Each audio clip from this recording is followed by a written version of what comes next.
তো বরাবরের মতো কিন্তু আমরা আবারও চলে আসলাম গেমের মধ্যে। তো আজকে আমরা কিন্তু খেলছিলাম সোলো ভার্সেস স্কোয়াড। বিয়ার র্যাঙ্কের মধ্যে সোলো ভার্সেস স্কোয়াডে আমরা কিন্তু থাকবো এই পাশে একা, আর অপর পাশে থাকবে কিন্তু পুরো ফুল স্কোয়াড। আর এদের মধ্যে কিন্তু মুখোমুখি হয়ে হবে একটা ফাইট। আর এছাড়াও কিন্তু থাকতেছে আমাদের কাছে টপ প্লেস কিছু জোন পুশের জায়গা। এছাড়াও কিন্তু আমরা কোন ট্রিক্স খাটিয়ে কিভাবে এনিমিকে মারি সেটাও কিন্তু তোমরা আজকে এই ভিডিওর ভিতরে দেখতে পারবা। তো চলো সোজা ম্যাচের দিকে যাওয়া যাক। তো আমরা কিন্তু ল্যান্ড করছি ডাইরেক্ট বিমা সেক্টরের মধ্যে। বেশিরভাগ সময় এখানে প্লেয়ার আসে, আবার বেশিরভাগ সময় কিন্তু প্লেয়ার খুব কমও আসে। এখানে কিন্তু আমরা মোটামুটি কিছুটা লুট পেয়ে গেছি, যেমন বিজন আছে আমার হাতে, আর একটা আছে কিন্তু এসকেএস। তো গাইস আমরা কিন্তু এখানে মোটামুটি কিছুটা লুট করে তারপরে কিন্তু এখান থেকে ডাইরেক্ট যাবো কিন্তু ক্লক টাওয়ারে। একটা জিনিস মনে রাখবা, যেই সব জায়গাতে বেশিরভাগ সময় প্লেয়ার গুলোর নামে ওই সব জায়গা হচ্ছে রাশের জায়গা। আর এই রাশের জায়গায় তোমরা যখন জোন পুশ করার চেষ্টা করবা, যখন তোমরা ডায়মন্ড 3 অথবা ডায়মন্ড 4 এ থাকবা, তখন দেখবা কিন্তু এই সব জায়গায় প্লেয়ার খুব কমই না। আমার কিন্তু এখানে মোটামুটি পুরো কিছুটা লুট হয়ে গেছে। তো আমি এখান থেকে কিন্তু এবার লাস্ট এলশিপ গড়টাতে যখন যাই, তখন থেকে এখানে কিন্তু একটা এনিমি আসে।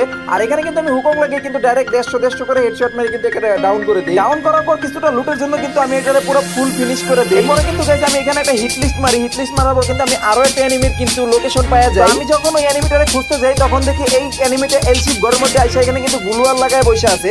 তো আমি এখানে কিন্তু গ্লুয়ালটা ফাটাই দেওয়ার পর কিন্তু এনিমির উপরে ডাইরেক্ট রাশ করে দেই। আমার হাতে থাকা বিজনটা দিয়ে কিন্তু এটারে উড়া ধরে ড্যামেজ দিয়ে কিন্তু আমরা এখানে ওরে ডাউন করে দেই। আর ডাউন করার পর কিন্তু আমরা এই এনিমিটারে একটা মিনিটও বাঁচা রাখতে পারবো না, কারণ আমাদের কিন্তু বিয়ার র্যাঙ্কে কিন্তু লাগবে প্লাস। দ্বিতীয় কথা হচ্ছে, এর ভিতরে যদি ওদের টিমমেট ঢুকে যায়, তাহলে দেখবা কি তোমাদের গুলিটা কিন্তু ডাইরেক্ট যে ডাউন প্লেয়ারের মধ্যে লাগতেছে। প্রথম এই ঘরের ভিতরে ঢুকে যে এনিমিটারে মারছিলাম দেখছিলা, তো এইটাই ছিল কিন্তু তার টিমমেট। মোটামুটি গাইস কিন্তু এখানে বিমা শক্তির কিছু প্লেয়ার ক্লিয়ার করে কিন্তু আমি উপরের দিকে যাইতেছিলাম ক্লক টাওয়ারের দিকে। তারপর দেখি আমার সামনে কিন্তু একটা এনিমি পড়ে যায়। আর এখানে কিন্তু আমি এসকেএস দিয়ে কিছুটা ড্যামেজ দেওয়ার চেষ্টা করি। এনিমিটা কিন্তু ড্যামেজ খাওয়ার পর আমি কিন্তু ডাইরেক্ট ভিজন দিয়ে এটারে ডাউন করে দেই। আর ডাউন করার পর সাথে সাথে কিন্তু আমরা এই কিলটাকে ফিনিশ করে দেই। আর এখানে কিন্তু আমরা প্রায় সোলো ভার্সেস স্কোয়াডে কিন্তু 3টা কিল করে ফেলাই। বিমা শক্তি কিন্তু ক্লিয়ার করে আমরা কিন্তু এখানে ডাইরেক্ট ক্লক টাওয়ারে চলে আসি। আর এখানে কিন্তু দুইটা এনিমি আমি লোকেশন পাইছি। একটা এনিমির আমি ফায়ার করছি, দেখো এই এনিমিটা কিন্তু আমারে দেখে নাই। এই এনিমিটাকে কিন্তু আমি পিছন থেকে উড়া ধরা ভালোই ড্যামেজ দিতেছিলাম ভিজন দিয়ে। তারপরে কি করি, আমি এখানে দেখো ওই এনিমিটা কিন্তু আমার ক্যারেক্টার স্কিল মেরে দেয়। তারপর আমি ডাইরেক্ট রাশ করার জন্য যাই। তারপরে যখন আমি মারতে যাই, তো ও কিন্তু জানলা দিয়ে ঢুকে যায় ভিতরে। যেহেতু এই জায়গায় দুইটা এনিমি একসাথে আইসা পড়ছিল, তাই আমি কি করি, ডাইরেক্ট সোজা এখান থেকে ক্লক টাওয়ারের বড় ঘরের ভিতরে চলে যাই। কারণ এখানে যদি আমি দুইটা এনিমির সাথে একসাথে ফাইট নেই, তাহলে এটা আমার বোকামি হয়ে যাবে। কারণ দুইটা এনিমির সাথে ফাইট নেওয়ার পর্যন্ত আমি থাকবো, তারপরে যদি আরো দুইটা এনিমি এসে পড়ে, তখন কিন্তু রিস্ক হয়ে যাবে। তার জন্য কিন্তু আমি ডাইরেক্ট এই দোতলা ঘরের মধ্যে চলে আসি। আর দেখো আমি কিন্তু প্রথমে এসকেএস দিয়ে একটা ফায়ার করি, কারণ এখানে যদি এনিমি আমার লোকেশন পায়, তাহলে কিন্তু ওরা ডাইরেক্ট উপরের দিকে চলে আসবে।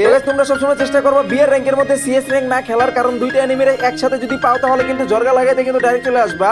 তো দেখো এখানে কিন্তু এনিমিটা উপরে উঠে আসছে, আর আমি কিন্তু এখানে বিজন দিয়ে কিন্তু মাইরা দেই। এখন দেখো যে ওর যে টিমমেটটা ছিল, ঠিক আছে, যেটা আমি প্রথমে ড্যামেজ দিছি, তো ও মনে করবে যে ওর টিমমেট হয়তো আমারে কিছুটা ড্যামেজ দিছে, যার কারণে ও কিন্তু এখানে রাশ দেওয়ার চেষ্টা করবে। ওর টিমমেট যতক্ষণ না আসবে, ততক্ষণ পর্যন্ত কিন্তু তোমরা রাশ দেওয়ার চেষ্টা করবে না, কারণ রাশ দিলে কিন্তু তখন তোমরা বাস খাইবা। এখানে কিন্তু অলরেডি আমরা 4টা কিল করে ফেলাইছি। এখানে প্রায় এনিমিও 30 জন আছে। তো দেখো গাইস, এটা কিন্তু আমি যেভাবে বললাম ওইভাবে কিন্তু চলে আসছে। আর এটাও কিন্তু আমরা ডাউন করে দেই। তো মোটামুটি কিন্তু বিয়ার র্যাঙ্কে আমার এখানে প্রায় 5টা কিল হয়ে গেছে। আর আমার এখানে কিন্তু এনিমি এলাইভ আছে এখনো 28 জন। আর এর মানে হচ্ছে যে আমাদের কিন্তু এখনো কিছুটা পুশ দিয়ে খেলা লাগবে, যেহেতু 28 জন এনিমি এলাইভ আছে, আমাদের কিন্তু প্লাস লাগবে। তো গাইস এখানে দেখো আর কিন্তু 23টা এনিমি এলাইভ আছে। তো আর এখানে কিন্তু আমাদের সামনে একটা এনিমি রাশ দেয় গাড়ি দিয়ে। তো আমরা কিন্তু ডাইরেক্ট কিন্তু এনিমির সাথে ডাইরেক্ট গাড়ির উপরে রাশ না দিয়ে আমরা কিন্তু এই যে দেখো দোতলা গটার উপরে দিয়ে কিছুটা ফায়ার করার চেষ্টা করি। তাছাড়াও আমাদের বাম পাশে কিন্তু দুইটা স্কোয়াড ছিল, যার কারণে আমি কিন্তু বুদ্ধি করে এনিমির এইখানে নিয়ে আসি। দেখো তো এখানে কিন্তু আমরা ও এনিমি যখন উঠে, তখন কিন্তু সাথে সাথে কিন্তু আমরা এটা ডাউন করে দেই। আর ডাউন করার সাথে সাথেও কিন্তু আমরা এখানে ডাইরেক্ট কিন্তু এটা ফিনিশ করে কিন্তু 6টা কিল এখানে কনফার্ম করে ফেলাই। তো গাইস এখানে কিন্তু আমি ম্যাপের মধ্যে আরো একটা এনিমির দেখতে পাই, যেটা কিন্তু আমাদের উপরে রাশ করে দেয়। একটা এয়ার ড্রপ লুট করতেছিল, আমাদের হাতে থাকা ভিজন দিয়ে কিন্তু আমরা হুকম হয়ে কিন্তু এটা উড়া ধরে ড্যামেজ করে কিন্তু ফুল ফিনিশ করে দেই। গাইস এই ম্যাচের মধ্যে আমাদের লাস্টে গিয়ে একটা সমস্যা হয়, যেটা তোমরা এখনই দেখতে পারবা। সেটা হচ্ছে আমার মোবাইলের স্ক্রিনটা আসলে একটু ড্রাই, যার কারণে আমার স্ক্রিনটা অটোমেটিক ঘুরে যায়। আমি যখন একটা এনিমির এখানে পাই, আর একটা এনিমির উপরে যখন রাশ দিতে যাই, তখন কিন্তু অপর পাশ থেকে দুইটা স্কোয়াড আমার উপরে ফায়ার করে। এক কথা হচ্ছে মির্জাফরি করে। তখন কিন্তু আমার মোবাইলের স্ক্রিনটা সমস্যা দেখা দেওয়া শুরু করে। তারপরে কিন্তু আমি 3 ও 4 পাশে গ্লুয়াল লাগানোর পর কিন্তু দেখো আমার এখানে একটা সমস্যা হয়। সেটা হচ্ছে আমি ফায়ার বাটনে যখন ক্লিক করি, তখন ফায়ার বাটনটা কিন্তু অটো হয়ে যায়।